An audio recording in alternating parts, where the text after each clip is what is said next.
Sainte Marie, Maman bon Dieu, priez pour nous, Saint Michel, tout bon ange bon Dieu, priez pour nous, Saint Jean-Baptiste et Saint José.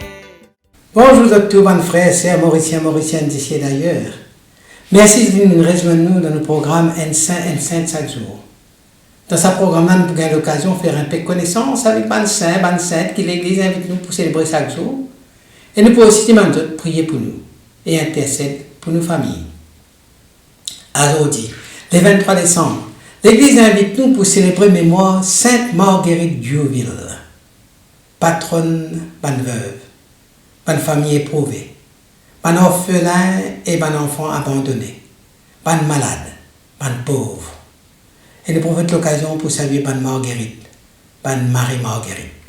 Imagine Montréal au milieu du XVIIIe siècle, un monde marqué par la misère, les maladies, la pauvreté et l'abandon. Un univers inégal, dangereux, et aucun filet social pas capable de protéger les plus vulnérables. Dans ce contexte sombre, une femme au cœur brisé, veuve et seule, était capable, de laisser aller au désespoir. Mais au lieu de cela, les choisir pour l'élever. L'ouvrir sur la case et sur le cœur pour les pauvres, les malades, les orphelins et les qui rejetés par la société. De sa geste-là, finit une communauté de femmes, un refuge, un havre de paix. Sa femme-là, c'est Marguerite Diouville. Son acte d'accueil pour venir le point de départ, une œuvre qui transforme non seulement la vie individuelle, mais toute une société. C'est dans sa humble mais radicale décision qui pour réside l'essentiel même de sa sainteté. La charité incarnée, le visage de Dieu pour un plus démunis. Marie-Marguerite fut née le 15 octobre 1701 à Varennes. Elle grandit au cœur d'une famille modeste, aînée d'une fratrie de 6 enfants. Orpheline de père à seulement 7 ans, il découvrait très tôt la dure réalité de la pauvreté et l'épreuve. Grâce au soutien de son arrière-grand-père, il bénéficiait d'une courte éducation chez les Ursulines au Québec, mais le devoir familial ramène rapidement à la maison quand il bien prend soin de sa maman et ses bons frères et sœurs. À 20 ans, il mariait François Diouville, mais le destin frappait durement. Veuve à 29 ans, enceinte de son 6e enfant, il trouve tout seul face à une dette lourde et à une réputation familiale qui fait une mise à mal. Dans sa société coloniale fragile de la Nouvelle-France, c'est-à-dire du Canada, là que une institution aide, c'est rare et la solidarité est une nécessité vitale, Marguerite Diouville lui saillait en lui-même la force qui naît de la fragilité, de l'épreuve et de l'injustice. C'est ce cadre difficile qui pour façonne sa vocation et l'engagement profond envers les plus pauvres. Très jeune, il perdit son papa, sa famille vit dans la pauvreté. Il mariait un homme de commerce douteux, qui tient un commerce de fourrure et d'alcool. Et ça, amène une mauvaise réputation sur la famille. Et Marguerite a bien fait face à cette affaire difficile-là. Veuve à 29 et 30 ans, avec un bon enfant, une dette et une réputation compromise, c'est un vrai défi social, humain, économique qu'il vient faire face. Mais il n'est pas laissé abattre. Il travaille, il occupe de ses bons enfants, tout en gardant un cœur ouvert aux souffrances des autres. Touché dans ce douleur, il découvert une foi profonde, une confiance dans la providence, une conviction qui bon Dieu peut appeler pour un autre travail plus qu'une simple survie. En 1937, il louait une case à Montréal et là il commence à accueillir bonnes femmes démunies et bonnes pauvres. Il engage avec 3 autres femmes dans la vie de service. Ces 4 femmes-là se font vœu privé et se consacrer à la charité. C'est le début de ce qui pouvait la communauté des Sœurs de la Charité de Montréal, connue sous le nom de Grey Nuns, les Sœurs Grises, Grey Nuns. Marguerite et son compagnon pour accueillir les malades, les vieillards, les pauvres, les femmes rejetées, les enfants abandonnés. Bref, je crois qu'il y a tout laissé pour compte de la société. Je prends en charge l'hôpital général des frères Charon à Montréal. Malgré mon opposition, malgré mon scepticisme, mon doute, même mon calomnie, là pour donner toutes sortes de qualités non, pour appeler les sœurs grises, parfois moqueurs, grises, ivres, on va dire un soulard, en raison de l'ancienne réputation du mari de Marguerite, qui était un soulard, de persister dans toute œuvre malgré tout.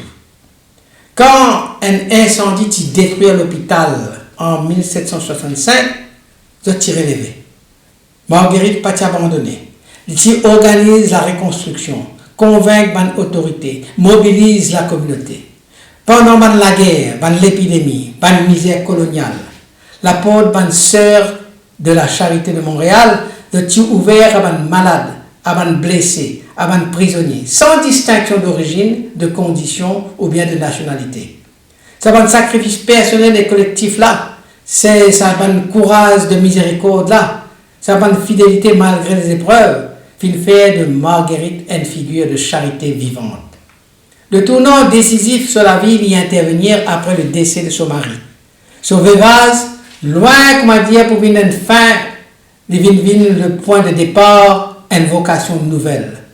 Non plus seulement vivre pour sa famille, mais vivre pour tous ceux qui souffrent. C'est ce choix radical qui peut conduire à la fondation en 1737 de la communauté qui pouvait les Grey Nuns. Un acte de protestation silencieuse contre l'injustice, l'abandon, l'indifférence. Un acte d'amour concret et durable.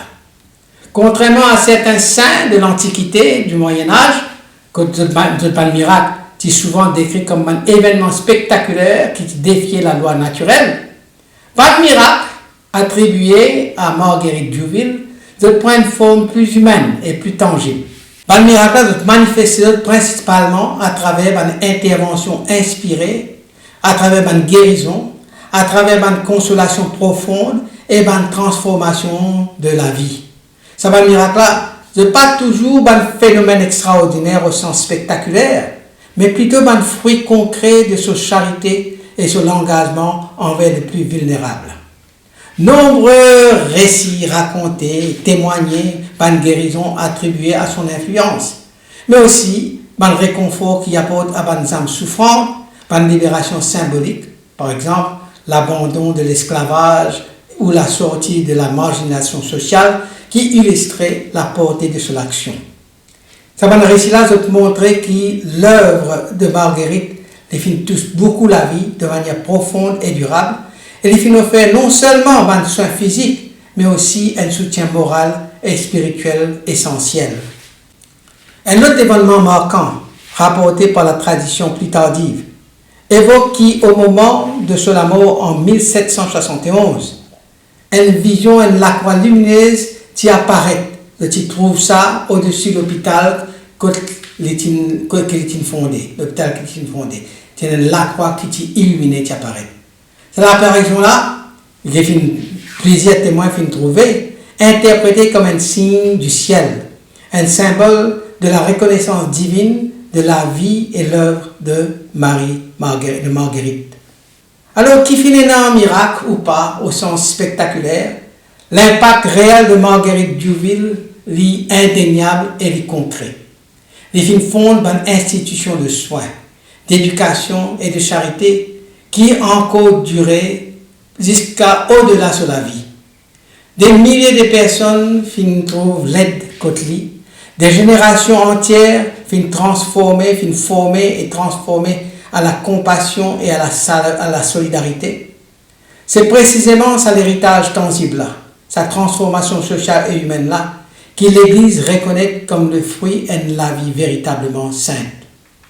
D'un monde souvent marqué par l'individualisme, l'indifférence, l'inégalité. Marguerite rappelle-nous que la charité, ce n'est pas un luxe, mais un devoir. que la dignité de chacun est sacrée. Face au deuil et à l'injustice, à la pauvreté, les parfums laissent le désespoir emporter. Les films transforment ce douleur en service, ce perte en don, ce faiblesse en force.